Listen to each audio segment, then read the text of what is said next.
বন্ধুরা আমি মালয়েশিয়াতে আছি। তো বন্ধুরা মালয়েশিয়াতে আমি পাম বাগানে কাজ করি। তো বেসিকে কাজ করি। বেসিকে কাজ করলে বেসিকে কোনো কাজ পার্মানেন্ট কাজ নেই। বসেরা যেদিন যে কাজ আপনাকে দেখাবে সেই কাজ আপনাকে করতে হবে। তো বন্ধুরা আজকে আমাদেরকে একটা নতুন কাজে বস নিয়ে আসলো।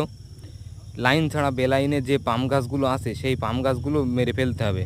তো অল্প গাছের জন্য তো পাম বাগানে ভিতরে জেসিবি নিয়ে আসবে না। সেই জন্য আমাদেরকে একটা ড্রিল মেশিন দিয়ে দিল।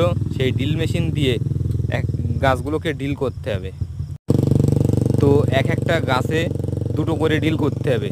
একটা গাছের দুপাশে দুটো ড্রিল করতে হবে।